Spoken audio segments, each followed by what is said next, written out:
Alhamdulillah, Alhamdulillah nasta'inuhu wa nastaghfiruh wa na'udzu billahi min syururi anfusina wa sayyiati a'malina. May yahdihillahu fala mudilla lahu wa may yudlilhu fala hadiya lahu.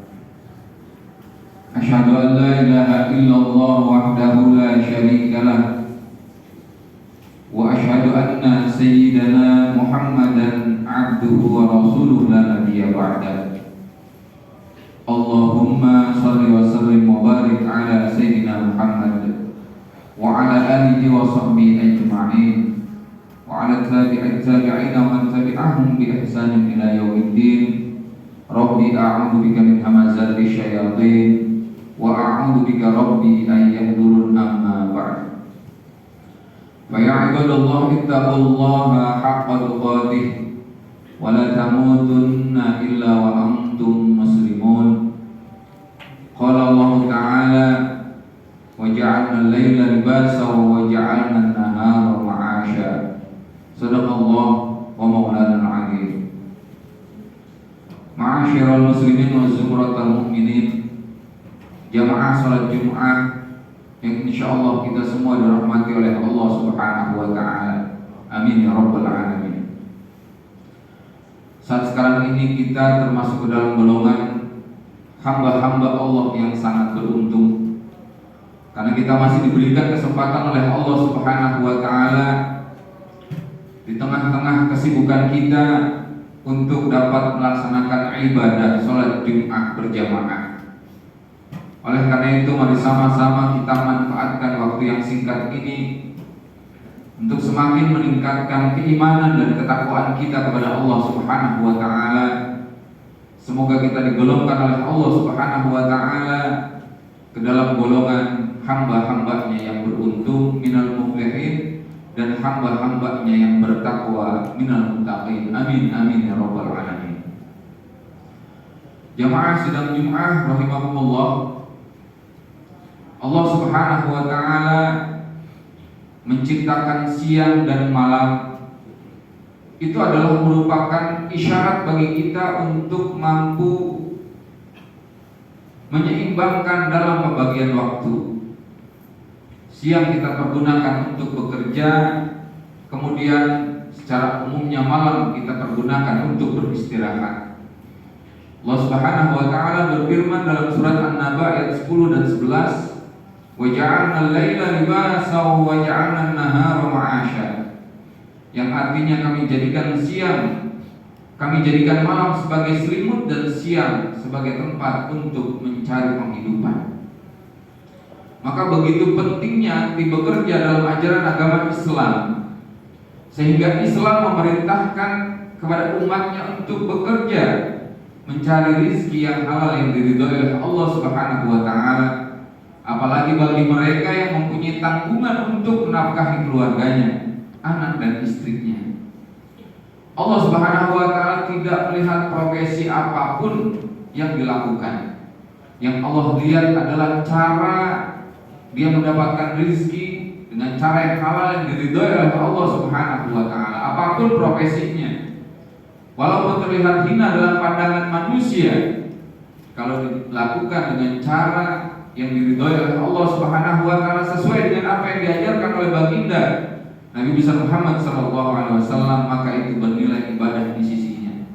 Allah tidak membedakan antara orang yang bekerja sebagai kuli bangunan maupun orang yang bekerja sebagai pegawai kantoran. Yang terpenting adalah dia bekerja dengan cara yang diridhoi oleh Allah Subhanahu wa Ta'ala. Bahkan Rasulullah sallallahu alaihi wasallam amat bangga melihat umatnya yang bekerja keras dalam rangka mencari rezeki yang halal yang diridhoi oleh Allah Subhanahu wa Ta'ala. Hadirin rahimakumullah, diriwayatkan satu ketika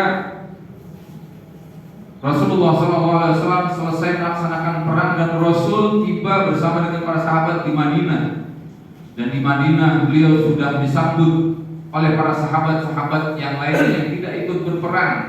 Para sahabat berebut untuk berjabat tangan, bahkan mereka ingin mencium tangan baginda Nabi besar Muhammad SAW. Namun ada salah seorang sahabat yang terlihat begitu ragu-ragu dan enggan untuk mendekat kepada Rasulullah SAW. Rasulullah yang sangat memperhatikan kondisi para sahabatnya. Beliau melihat kejanggalan dari salah seorang sahabatnya yang tidak mau mendekat, dan sahabat tersebut adalah bernama Abu Sa'ad Al-Ansari. Rasulullah langsung mendekat kepada Abu Sa'ad Al-Ansari, dan Rasulullah SAW yang menjabat tangannya pertama kali. Kemudian tatkala Rasulullah menjabat tangan Abu Sa'ad Al-Ansari, Rasulullah merasakan tangan Abu Sa'ad Al-Ansari begitu keras dan kasar. Kemudian Rasulullah bertanya kepada Abu Sa'ad Al-Ansari, "Wahai Abu Sa'ad Al-Ansari, mengapa tanganmu begitu keras dan kasar seperti ini?" Kemudian Abu Sa'ad Al-Ansari menjawab, "Ya Rasulullah, sesungguhnya pekerjaanku adalah sebagai pemecah batu dan pembelah kayu. Kemudian batu dan kayu tersebut aku bawa ke pasar untuk dijual, dan hasilnya aku pergunakan untuk menafkahi anak dan istriku, sehingga aku malu tidak mampu ikut berperang bersama dengan sahabat-sahabatmu yang lain, ya Rasulullah." Mendengar jawaban Abu Sa'ad Al-Ansari, Rasulullah SAW terharu. Kemudian Rasulullah SAW mencium tangan Abu Sa'ad Al-Ansari seraya bersabda, "Hadihi yadun lan tamassaha narun abadan." Yang artinya, tangan inilah yang tidak akan pernah tersentuh oleh api neraka selama-lamanya. Hadirin rahimakumullah, tangan yang disukai oleh Rasulullah SAW bukan hanya tangan yang dipergunakan untuk membela ajaran agama Islam dari musuh-musuh Allah. Tangan yang disukai oleh Rasulullah bukan hanya tangan yang dipakai untuk bersedekah. Tangan yang disukai oleh Rasulullah bukan hanya tangan yang dipakai untuk membuka lembaran-lembaran Al-Quran untuk dibaca. Tangan yang disukai oleh Rasulullah bukan hanya tangan yang dipakai untuk memutar tasbih berzikir pada Allah Subhanahu wa Ta'ala. Namun tangan yang disukai bahkan dicium oleh baginda Nabi besar Muhammad SAW adalah tangan yang keras, tangan yang bahkan kapalan, karena dipergunakan untuk mencari rezeki yang halal yang diridhoi oleh Allah Subhanahu wa Ta'ala demi untuk menafkahi anak dan istrinya atau keluarganya. Artinya, betapa pentingnya bekerja keras dan dinilai ibadah di dalam ajaran agama Islam. Hadirin yang sama-sama dirahmati oleh Allah Subhanahu wa Ta'ala, mungkin keringat yang bercucuran karena seharian penuh bekerja mendorong gerobak dagangan, menjadi kuli bangunan, menjadi driver, baik driver ojol maupun driver mobil dan lain sebagainya, bekerja sebagai guru sekolahan, bekerja sebagai pegawai kantoran. Keringat bercucuran, rasa lelah yang dirasakan karena seharian penuh bekerja demi untuk mencari rezeki yang halal yang diridhoi oleh Allah Subhanahu wa Ta'ala, dengan catatan tidak meninggalkan ibadah wajib pada Allah Subhanahu wa Ta'ala. Maka tetesan-tetesan keringat yang bercucuran, rasa lelah dan payah yang dirasakan dijadikan oleh Allah Subhanahu wa Ta'ala sebagai penebus dosa-dosanya yang tidak bisa ditebus dengan apapun kecuali kelelahan, kepayahan, kecapean dalam rangka mencari rezeki yang halal yang diridhoi oleh Allah Subhanahu wa Ta'ala. Maka Rasulullah SAW bersabda dalam hadis yang diriwayatkan oleh Imam Ahmad, barang siapa seseorang merasa kelelahan di malam harinya akibat bekerja keras mencari rezeki yang halal di siang harinya, maka pada malam hari itu pula dosa-dosanya diampuni oleh Allah Subhanahu wa Ta'ala. Hadirin rahimakumullah, dalam sebuah riwayat lain dikisahkan Rasulullah SAW berkumpul dengan para sahabatnya yang miskin-miskin. Kemudian salah seorang di antara sahabat bertanya kepada Rasul, "Ya Rasul, alangkah beruntungnya menjadi orang yang kaya. Mereka dapat bersedekah dengan harta yang mereka miliki, sedangkan kami apa yang dapat kami sedekahkan?" Kemudian Rasulullah SAW menjawab, "Bacalah kalian subhanallah walhamdulillah wala ilaha illallah wallahu akbar. Sesungguhnya zikir tersebut nilainya sama dengan harta yang mereka sedekahkan." Kemudian karena sahabat Rasulullah sangat kritis, kemudian bertanya kembali, "Ya Rasul, Bagaimana jika mereka sudah memiliki harta kemudian bersedekah, dapat pahala dari sedekah yang mereka berikan. Kemudian mereka pun membaca zikir ini, maka bertambah-tambah pula pahala yang mereka dapatkan. Kemudian apa jawab Rasulullah SAW? Rasulullah jawab dengan tersenyum, yang artinya ada di antara dosa-dosa yang tidak dapat ditebus dengan apapun juga kecuali dengan kepayahan, kecapean, kelelahan dalam rangka mencari rezeki yang halal yang diridhai oleh Allah Subhanahu wa taala. Ada dosa-dosa yang tidak dapat dihapuskan walaupun dengan melaksanakan sholat ribuan rakaat, walaupun dengan beristighfar ratusan kali, walaupun dengan melaksanakan haji, melaksanakan umroh dan lain sebagai ibadah-ibadah lainnya, kecuali dengan kepayahan, kecapean dalam rangka rezeki yang halal yang diridhai oleh Allah Subhanahu wa taala. Hadirin yang sama-sama dirahmati oleh Allah Subhanahu wa taala.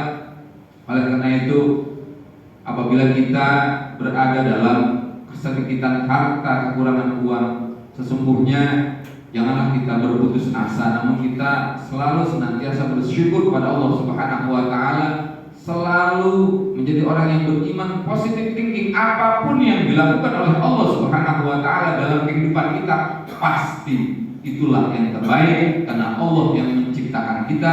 Pasti Allah Subhanahu wa taala bertanggung jawab atas kehidupan kita. Kemudian dalam hadis qudsi Allah Subhanahu wa taala berfirman yang artinya, ada di antara hamba-hambaku yang tidak menjadi baik kecuali ia dalam keadaan miskin. Jika aku kayakan dia, sesungguhnya itu akan merusaknya. Dan ada di antara hamba-hambaku yang tidak menjadi baik kecuali ia dalam keadaan kaya.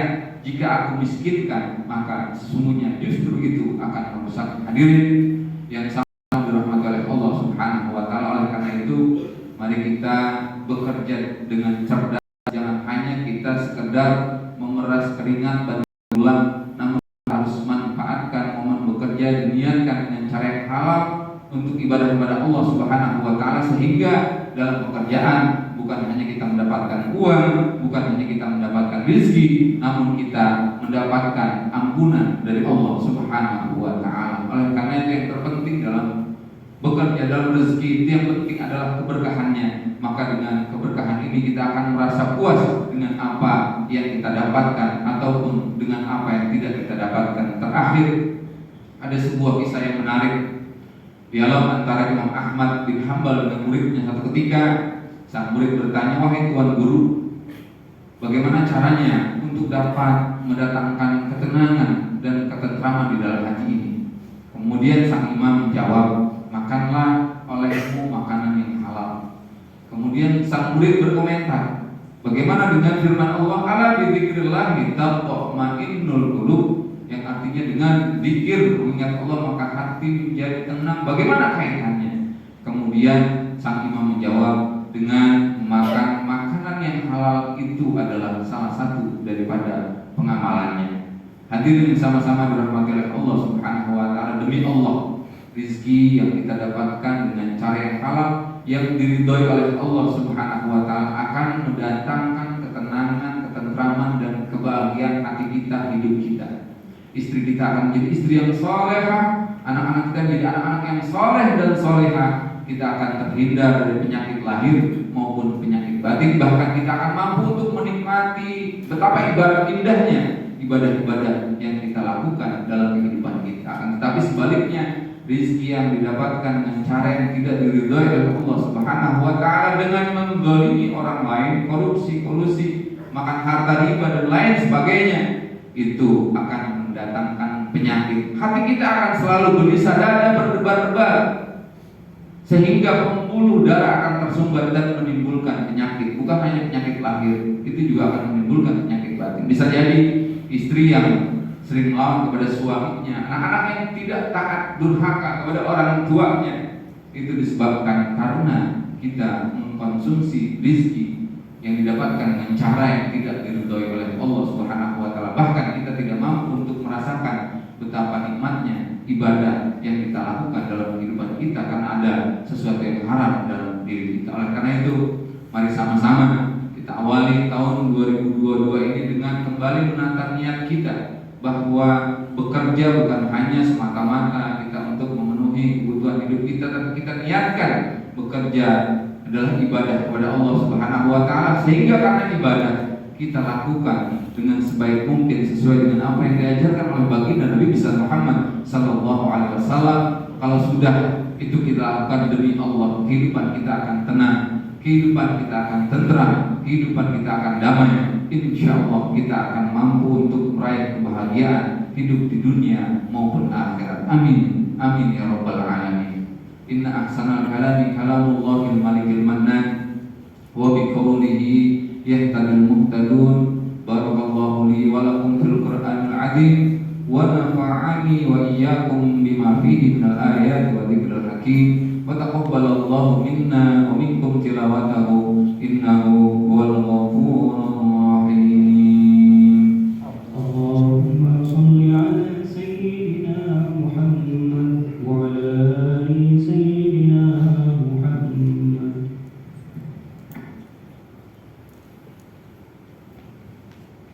Alhamdulillah hamdan katsiran kama amara.